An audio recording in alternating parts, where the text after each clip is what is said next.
Good afternoon, ladies and gentlemen, and welcome to this IT governance webinar on navigating the privacy landscape, today's privacy landscape with ISO 27001 and CyberComply. I'm Alan Calder, I'm your host for this afternoon. I'm the founder and CEO of IT Governance, which is the single source of everything that anybody might need to deal with IT governance, cyber risk management, and IT compliance. I've written a whole bunch of books on ISO 27001, on GDPR. I do webinars, I do all of those kind of things. And of course, I set up IT Governance, a company some 15 or 20 years ago.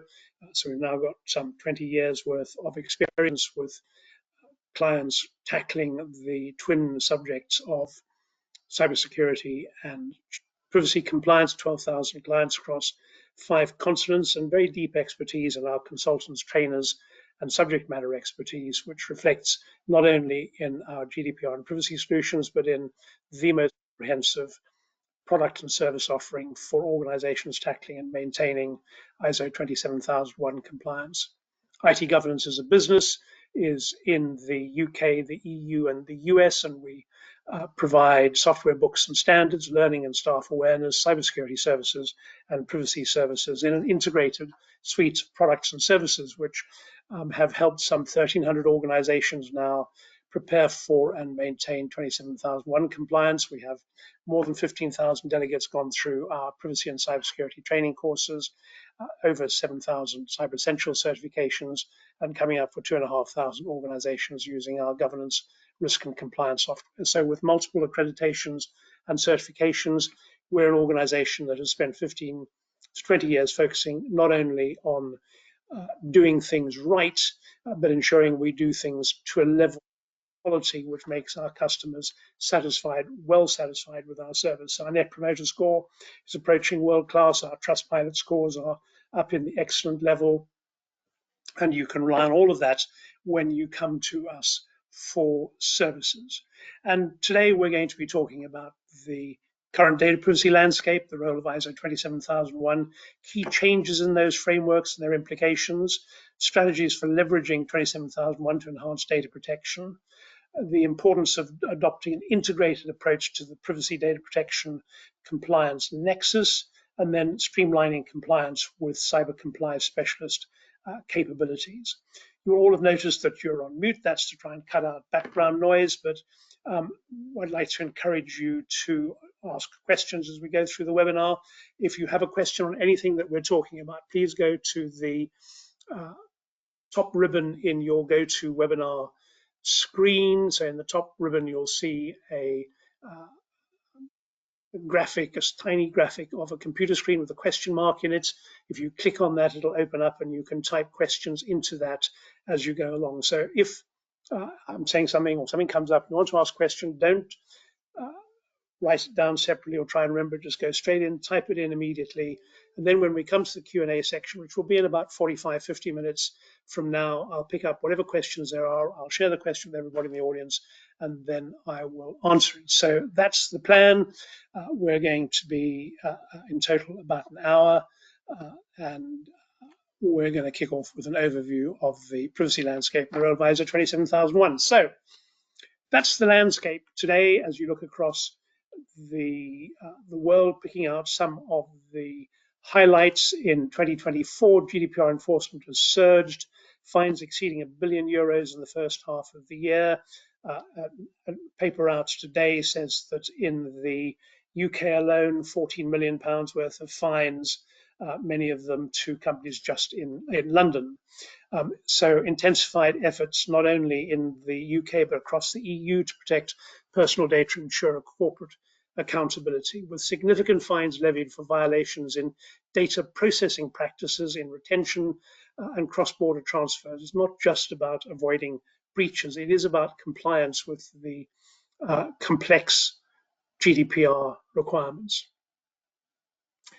Part of that is, of course, the export of personal data from the EU, UK, and perhaps Switzerland, if that's relevant to you, to the United States.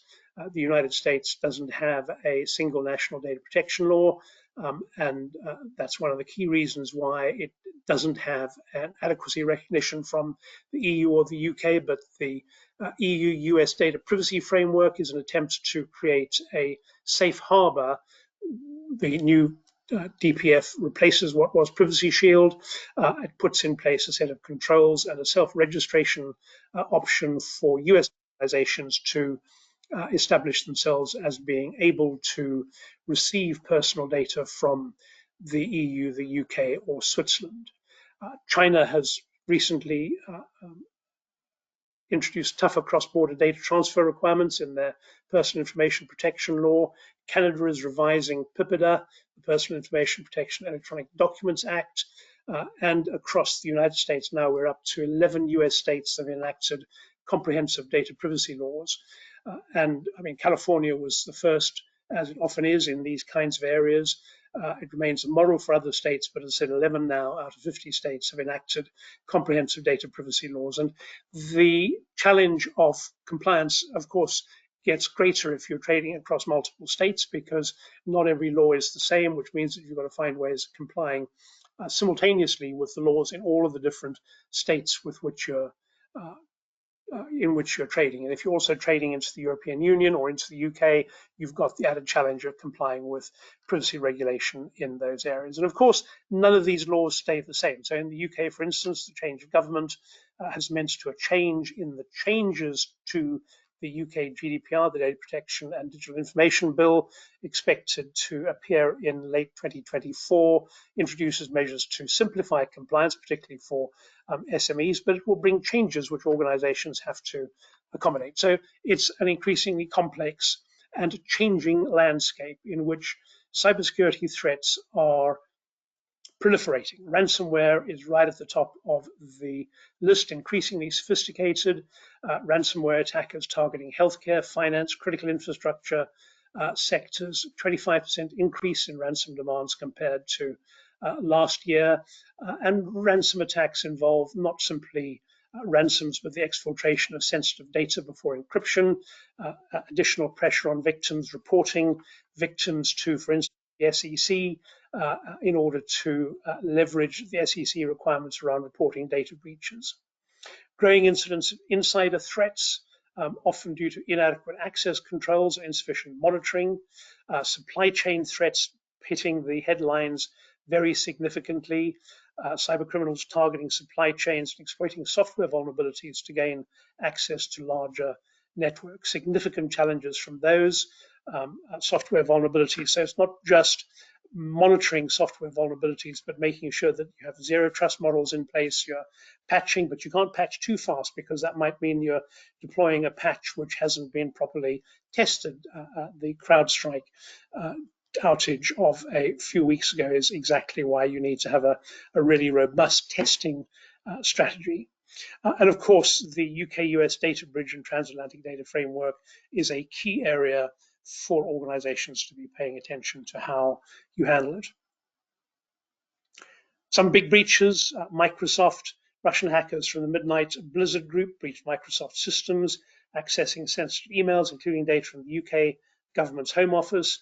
Enel Energia, a €79 million fine imposed for unlawful telemarketing practices involving the acquisition of personal data without proper consent. This is not a breach issue, this is a breaking the law issue. Very big fine. Avast Software fined €14 million for unauthorized sharing of user data with third-party marketers. UniCredit Bank in July just gone, a cyber attack exposed sensitive financial data, resulting in a €2.8 million fine.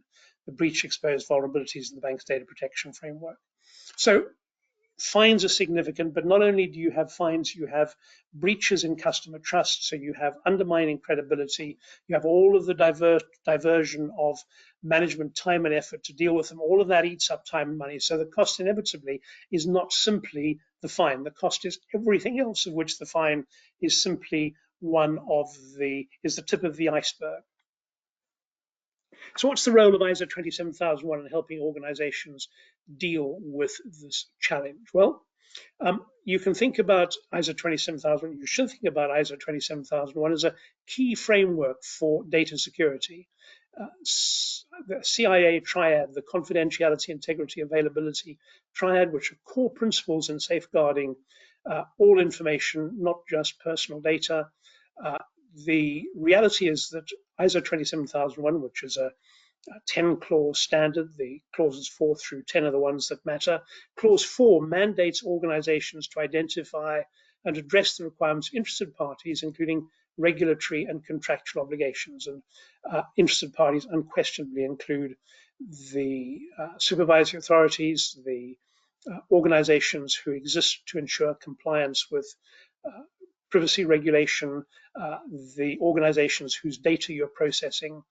And so by default, you have to build into ISO 27001 to comply with ISO 27001 a recognition of the privacy requirements that are relevant in the jurisdictions within which you're trading. And that means that particularly if you're trading into the UK and or the EU, you need to be addressing GDPR's Article 32. And Article 32 specifically calls out the application of security measures like encryption, access control, incident management, and each of the requirements in Article 32 can be mapped to a component of ISO 27001. So in other words, ISO 27001 you can demonstrably deploy to prove compliance with this very heavy accountability requirement around deploying the latest and most appropriate set of cybersecurity controls in respect of data protection. So ISO 27001 maps to the requirements of privacy regulation, maps to the requirements of state-level laws. HIPAA, it maps to all of the controls in Annex A. The risk management approach, which is at the heart of ISO 27001, helps organizations identify and address risks early, not just to information assets, but to personal information as well, helps plan for how to deal with data breaches and incident response management. Remember, it's a kind of given that you're going to be breached. The issue isn't stopping breaches. The issue is reducing breaches and having a robust response mechanism to deal with situations where you are breached. And the fewer than 100 controls that now feature in Annex A of ISO 27001, as I said, can all be mapped to requirements of Article 32, to HIPAA, to other privacy regulations. And so you can very specifically tie controls selected out of ISO 27001 on a risk basis to controls selected for the achievement of regulatory objectives simply through your Annex A statement of applicability. And that means that you can genuinely build cyber defense in depth. If you think about cyber and privacy risk as simply being different sides of the same coin, where confidentiality, integrity, and availability of data, when you're thinking about all of the data assets you hold as an organization, you're also thinking about the CI&A of personal data you're holding in respect of what your data subjects expect of you. And building cyber defense in depth, the identify, protect, detect, respond, recover process, and those are each of them attributes of controls in Annex A, enables you to build a banked set of controls which recognize, as I said earlier, the reality that you're likely to be breached and that you need to be able to deal with breaches all the way down through incident response to business continuity plan and restoration processes and discovery and disaster recovery processes. So cyber defense in depth sat around the logic of protecting the CI&A of not only information assets, but also personal data is a fundamental component of bridging the cybersecurity data protection regulation requirements. You can also think of this from this kind of graphical requirement. So ISO 27001 controls cover business continuity, cyber relationship, asset management, awareness training, risk assessment, and so on. GDPR requirements include how you deal with breach notification, data protection by default and by design, transfers of data, data minimization, the lawful basis of processing, and then very clearly covered in both incident management, encryption, and access control. Tackling those in the entirety in the round enables you to build a management system that will meet your privacy requirements, whether it's GDPR. And GDPR is broadly seen around the world now as the exemplar of best practice in terms of data protection regulation. So pretty well any other regulation around the world will map into aspects of GDPR. gives you a comprehensive way of dealing with your requirements. And thinking about that compliance environment is really another way of thinking about it would be thinking about it in terms of operational resilience. So regulatory compliance, meeting all of the privacy laws around the world, GDPR, PIPL, California Consumer Privacy Act, reducing legal risks, but at the same time improving operational resilience, so better incident response. Those go together to help you increase the level of customer trust in the organization, increase the level of certainty around your brand in a way that enables you, because there are still only some 75,000 organizations around the world that have ISO 27001 certification, enable you to position yourself in contradistinction to your competitors as being a genuinely compliant organization who takes data protection seriously. So that's an introduction to the overall environment. The EU-US data privacy framework has replaced the Privacy Shield that was invalidated in 2020. It attempts to address the concerns that were addressed in what's now called the Schrems II decision back in 2020. It will be challenged again, and we'll see how that challenge goes and the extent to which the improvements made by the US and the EU in terms of building a shield, a safe harbor, are legally effective. But what that's really built around is the logic of trying to enable organizations in the US to process the data of EU citizens, EU data subjects, without falling foul of EU regulations. So stricter conditions for US government access to EU data, and an independent data protection review court in the US allowing EU data subjects to seek legal redress if their data is misused. So key areas of improvements, and the EU-US data framework, there's now a backlog of several months of organizations pushing registration through. So the preparation for and getting to the point where you can register and self-manage and self-monitor compliance, the sooner you get started on that, the better. And that self-certification is obviously less expensive than having to have an external organization do it. But if you also have ISO 27001, that means you can underpin your self-certification with a third-party audit of how you go about compliance, the transparency obligations of the data protection framework, the impact on data transfers, and the legal certainty that as an organization you have that you're complying with regulations, and the ongoing monitoring by the US Department of Commerce are all key aspects of the EU-US data privacy framework, doing a solid piece of work in enabling organizations both on the EU-UK side of the pond and on the US side of the pond to demonstrate that data transfers are being carried out in compliance with the law. It's a key area on which the regulators focus, and it's therefore a key area on which organizations should be paying attention. Remember, the definition of processing includes simply looking at data. It's not just about producing payroll in the US, it's getting access to a customer database. The fact that you can review the data, that is defined in GDPR as processing information. So it's a very wide and comprehensive definition of processing that organizations have to deal with. So how do you go about tackling this? Well, you got to review your existing data transfer practices. You do have options around standard contract clauses or binding corporate requirements, but in real terms, the registration and data protection framework gives you a much more flexible and wider reaching set of opportunities for processing data than either BCR or SCCs. You've got to think about managing risk in terms not only of your data transfer practices, but also what's happening in the cloud. So where is data stored is fairly important. If you are in the EU or the UK, you need to be sure that your cloud provider is processing data in the EU or the UK, or that if they're processing data in the US, that they are registered under the data protection framework. Pretty critical. You need to harmonize where you have multiple regulatory frameworks with which you have to comply, because otherwise you will find yourself operating in silos That means you'll get things wrong. There will be gaps that you can't handle. You'll have a breach, and the breach might affect 5 different pieces of legislation, and you'll forget to report under one. So you need to harmonize your data protection frameworks so that you have a holistic view of what you're doing around compliance with data protection laws.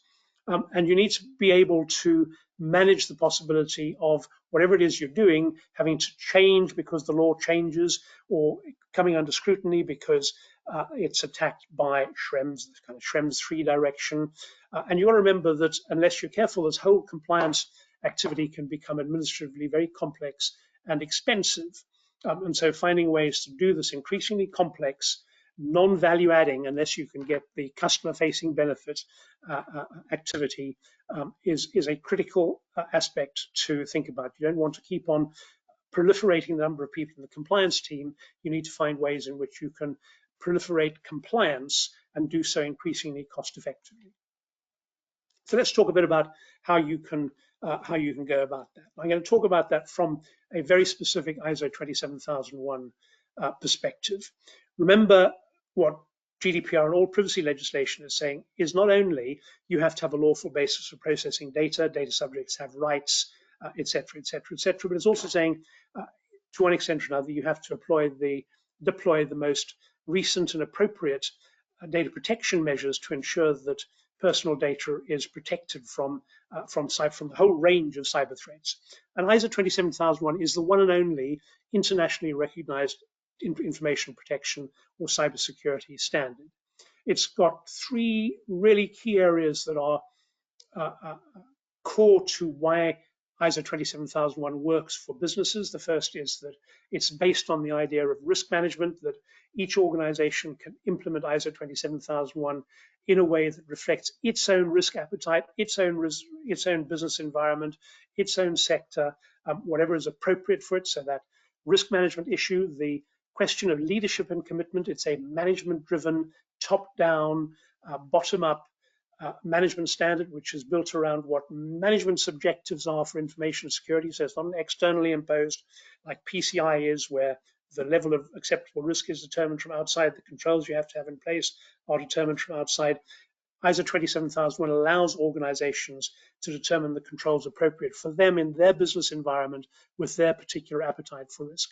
It also recognizes not only that risks are continually changing, but the promotion of continual improvement inside the management system means that you can continually deal better with emerging threats, but you can also make your management system become more and more cost effective as you find ways of doing the job better. So ISO 27001 you should think of as a strategic opportunity. Implementing ISO 27001, and we're now the 2022 version of the standard, is a strategic opportunity for organizations to leverage the requirement to demonstrate regulatory compliance to also demonstrate to customers and stakeholders a genuine and mature commitment to both cyber security and data protection.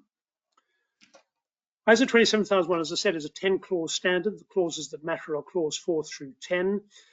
The heart of ISO 27001 is leadership. Clause 5 looks for very clear leadership and commitment from the top, built around the idea dealt with in clauses 6 and 8 of a risk assessment framework, which leads to an identification and selection of controls which are rolled out and operated effectively. So clause 8 deals with operation. Clause 9 deals with evaluating the performance of the management system as well as the people inside it.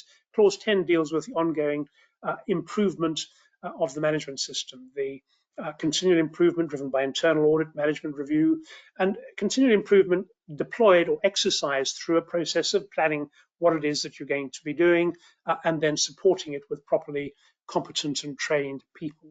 So it's a management system which recognizes from the outset the idea of continual improvement and which sets out very logically all of the areas in which an organization needs to deal with managing information security in a way that is productive, flexible, and evolutionary. It also, because ISO 27001 has kept up with the evolving world, you can bolt into ISO 27001 a couple of other standards from that same family. So ISO 27701 is a very specific ISO standard which deals with privacy controls. So PIMS is a privacy information management system, personal information management system. It adds specific privacy controls, which it can build into the statement of applicability. You can get certified for ISO 27701 as an extension to an ISO 27001 management system. You've also got 27017, 27018, which deal in 17's case with data protection in cloud environments, and 18's case personal data in cloud services. So those two can be added into an ISO 27001 scope to add specific additional controls and provide additional assurance to stakeholders that you're dealing with those areas specifically. If you're in the healthcare industry, particularly in the United States, HIPAA is the go-to set of requirements. All of the controls in HIPAA map to the controls in Annex A, or the requirements of clauses 4 through 10. So assuming that you know how to do that mapping, it's very easy to demonstrate compliance with the requirements of HIPAA simply by having an ISO 27001 management system. We've already talked about GDPR compliance.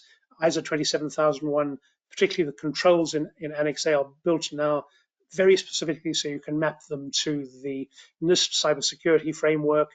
And of course, an ISO 27001 management system is way less expensive as a method of getting third-party certification for management system than SOC 2 compliance. But if SOC 2 compliance is something that stakeholders require, you can do that on the basis of your ISO 27001 management system. SOC 2 compliance, you have to have an annual audit, whether it's a type 1 or type 2 audit, whereas ISO 27001, while you have ongoing annual audits, is a 3-year certificate. So it's a much more flexible and robust management framework. But ISO 27001 is the logical place to start for organizations tackling the bridge between data protection and the vast range of irregularity controls and cybersecurity risk.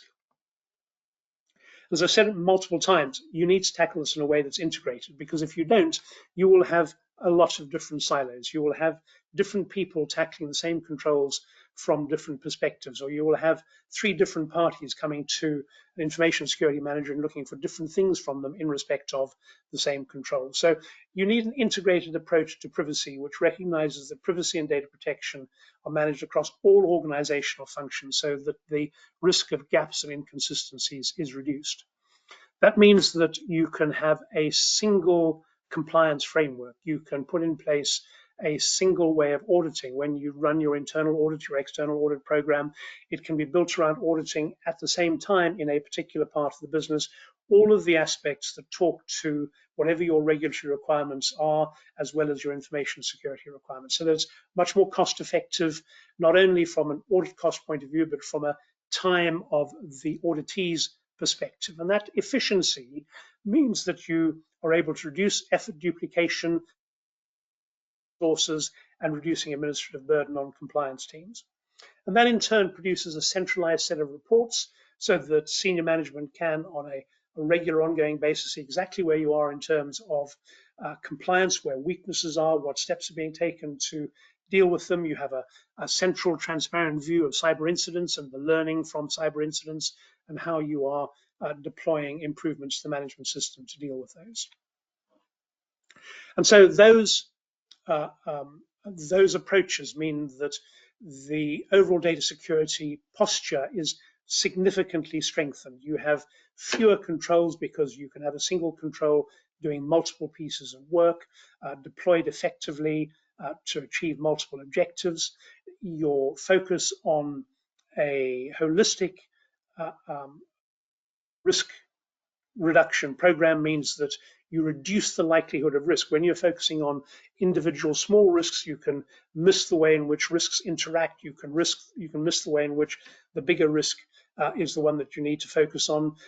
Having a structured, holistic approach to risk means that you can focus on the key risks. You can drill down from there, but you can build a control framework which works across the whole of the organization, both inside and outside.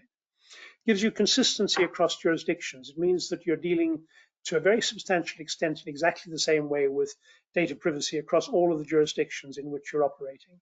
And that is weirdly much more cost effective than trying to deal in each separate state differently with the data protection laws in each of those states, dealing with data protection differently in the EU than the UK. Simply having one way of dealing with everything that works everywhere is way more cost effective, way easier to train people to operate, way easier to build processes so that they work effectively. And that means that the ongoing monitoring, integration, the real-time updates and adjustments drive continual improvement as regulations evolve. It means you're not at the mercy of a change in regulation in one area, nobody really notices it, and you get caught out because you can deal with evolution in regulations from a centralized point of view and drive them into your management system as and when you need to. So use ISO 27001 as the core framework. Use it as the basis on which or into which you integrate other standards, whether it's regulations like GDPR or CCPA or ISO 27701 or HIPAA or GLBA or DORA in the European Union. They can all get built into a single unified approach. Build cross-functional collaboration, engage stakeholders from IT, legal, HR, from the business departments, from compliance, all of them led by management to make sure that all aspects of privacy and data protection are covered, and leverage automation tools, implement governance, risk and compliance platforms that allow for automated compliance monitoring and reporting across different regulatory requirements. And let me talk a little bit about how a platform like CyberComply helps you do that. CyberComply is an example of a GRC platform that's built to streamline compliance. It automates all of the governance, risk management, and compliance activity so it reduces manual errors, provides robust support across multiple standards, maps Annex A controls to multiple other frameworks, automates risk assessments, automates incident management, compliance to streamline how you deal with incidents. All of that brings improving organizational resilience and cost reduction. CyberComply is a platform that works across a very significant range of standards. So even if you only need to deal with, say, ISO 27001 today, at some point in the future when something else comes along, it's very easy for you to simply add in what there is. There are no additional costs. ISO 27001 it has everything in its platform. But it also is a gateway to the cyber defense in depth, identify, protect, detect, respond, recover steps in defense in depth. It is a part of the complete solution that you need that might be simply about software or skills and competence that you need to acquire, or support that you need. We know some organizations like to be able to tackle compliance themselves. A platform helps them do that. Others would like to have training and support in how they do that. And others would like to have a consultancy intervention that substantially does the work for them. So CyberComply is a platform which is designed to enable any one of those approaches to work. And it's built for customizable compliance. I'm going to talk a little bit about a fast-track approach to whether it's GDPR or ISO 27001.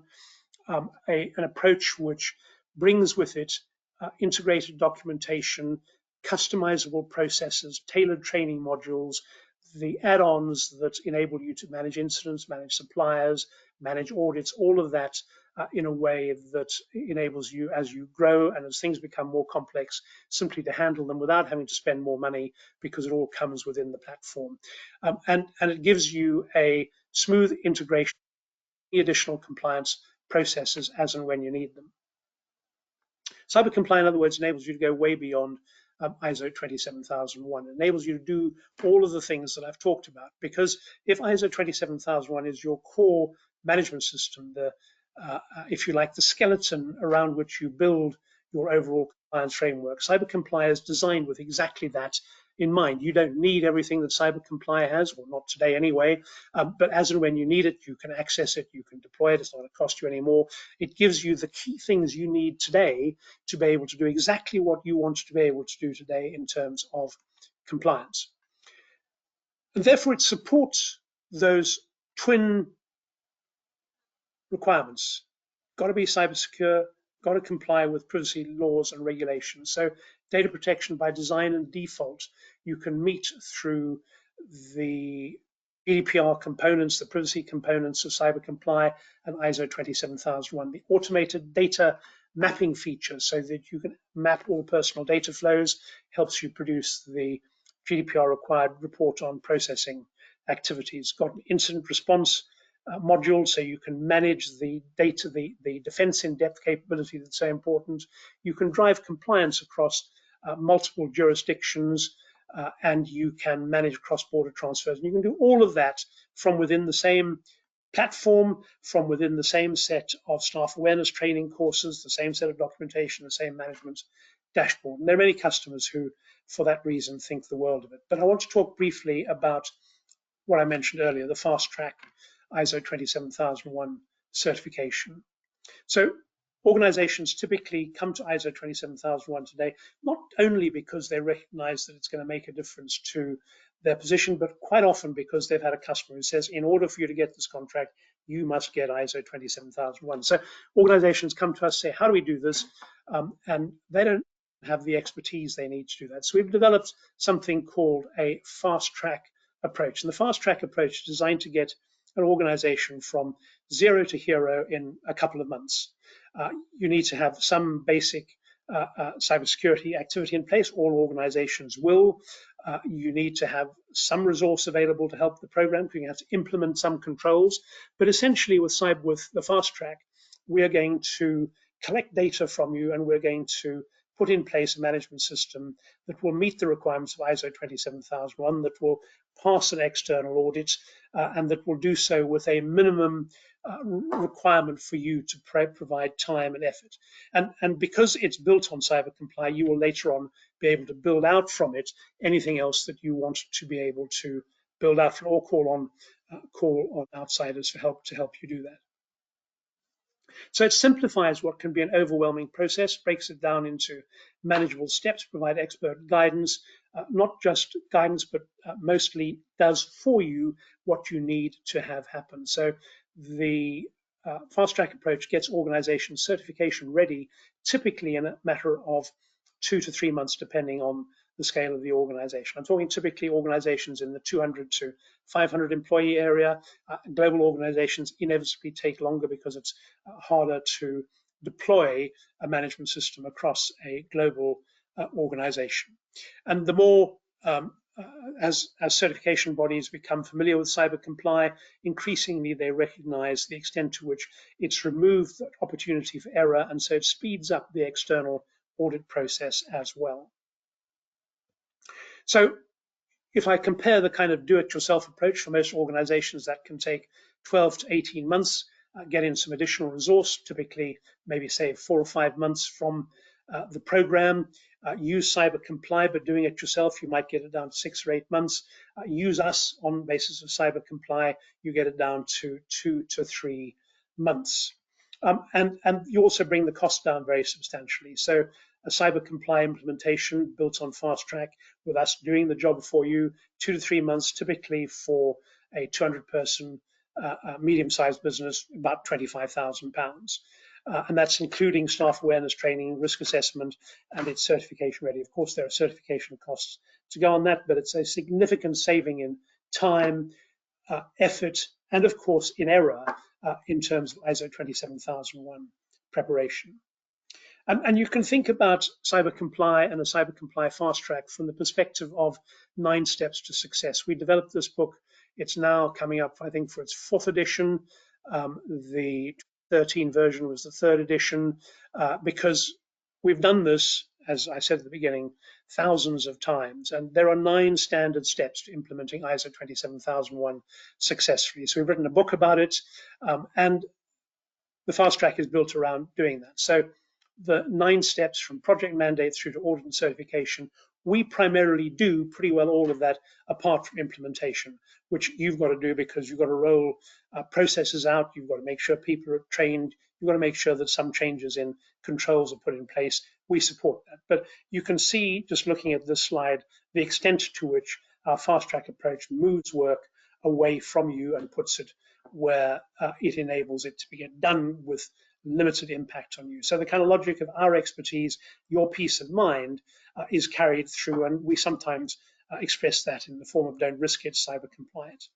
Which brings me, ladies and gentlemen, to the end of what I was planning to say. IT governance can help. You can buy copies of the standard. You can go on an ISO 27001 lead implementer or lead audit training course.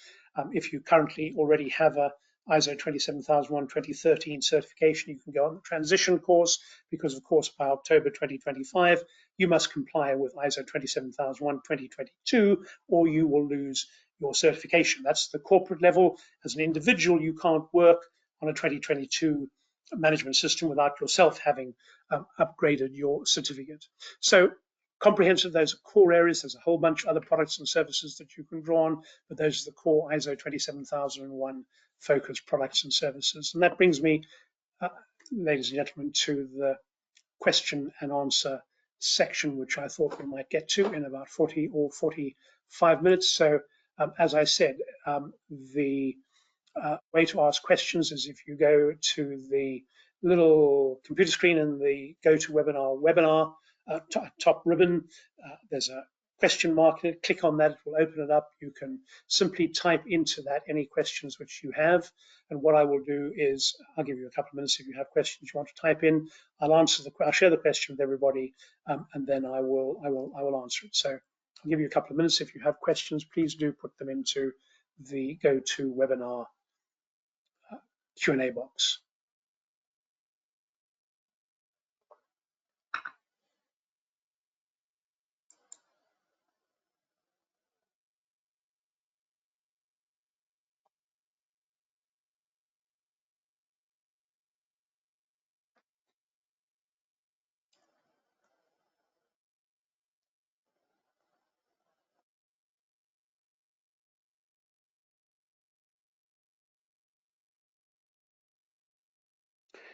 So at the moment, the first question is, if you have an organization where one division has ISO certification, how easy is it to roll it out to other parts of the organization so all the European offices have ISO 27001? And the answer is that on the face of it, it's relatively straightforward. What you need to do from a certification point of view is you extend the scope. So your existing scope will be determined in relation to the division that currently has it. So you'll increase the scope to include all of the other offices that you want to have in scope. And you will deploy the same management system that you've already had certified to all of those other divisions. So the same policies and procedures, the same staff training and awareness. You will do the same internal audit, and you will carry out a management review across the whole extended scope. And when your next surveillance visit comes out, because you can do this on surveillance visits or on renewal, you have to do it by agreement with the certification body because they need to plan for the additional audit time. You tell them that on the next surveillance visit, you want to extend the scope to include whichever specific offices or divisions that you do. They may want to review the documentation. If you're using something like CyberComply, they're unlikely to want to review the documentation because they know it will be compliant. But they will then come in and they will do an audit. They will do a little bit of an audit on the existing scope, but most of the concentration of their audit will be on that part of the organization which is included in the extended scope. And then you will get a revised certificate issued after that audit, which will have the extended scope of the management system on it, and the date of the audit. It's likely that your statement of applicability may have changed. So remember, you might need to update the version number of the SOA. And this approach you can deploy not only to extending to include offices, but to include other companies. So typically we, for instance, if we acquire a business, at a later point, we'll include that business into our global ISO 27001 certificate. We'll simply extend the scope. We'll extend the management system to include it. And the next surveillance visit, that will be audited as part of that surveillance visit, and we'll then have a certificate which covers that extended scope. So relatively straightforward.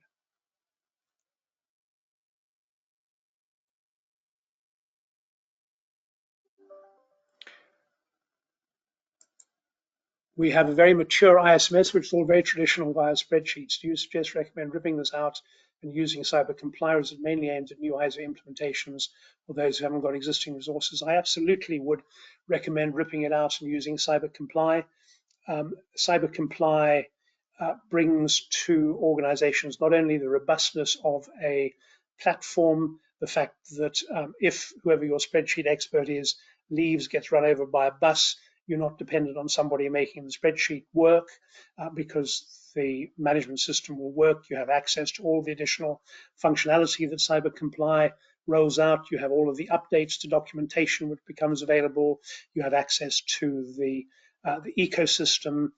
You start to get savings on compliance upgrades. If you find you have a client who says, no, you need to add the SIS 18 controls, it's very easy to do. It doesn't cost you any more because you can simply add them in. They will automatically, you can map them to your existing statement of applicability. So there's a whole bunch of ways in which the pain that comes from ripping up and moving to CyberComply actually pays off in the long run. And I believe that we can put together for organizations extra support to help make that transition work effectively.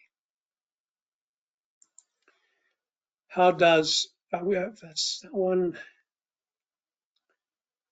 Can you please mention what kind of infrastructure CyberComply needs? Is there an on-premises option available? CyberComply is a completely cloud-based option. It's not an on-prem tool. It's hosted in the EU or the UK, as the case may be. So we kind of meet that data sovereignty requirement. But the challenge of keeping an on-prem product aligned with a cloud-based product with the rapid development and the rapid increase in functionality, the update in documentation and so on is extremely complicated to do, which is why we keep it as a cloud-based product. We also now know that the vast majority of our clients have most of their, or a significant number of their workers working remotely, so it's practical that it's a cloud-based solution. And it sits in AWS, but it's cloud-based, so you can access it from everywhere.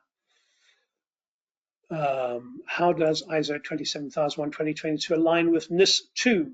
So NIS 2, for those of you who are not fully au fait, is the Network Information Security Directive. The second part of that applies only in the European Union. It extends to critical national infrastructure across the European Union. It builds on the more limited requirements in the first version of NIS, which NIS also applies in the UK. And it maps ISO 27001 and therefore CyberComply maps extremely well to NIS. You could think of NIS 2 as basically saying you must implement ISO 27001, you must implement ISO 22301 for business continuity, you must link them through an effective incident management process. You need to support it with a really effective supply chain process. So you can also think of NIS 2 as, in a sense, mapping extremely well to CyberComply. And again, it's an area we've got a lot of expertise in. If you speak to, if you so afterwards, we can talk to you more about how that can be made to work effectively.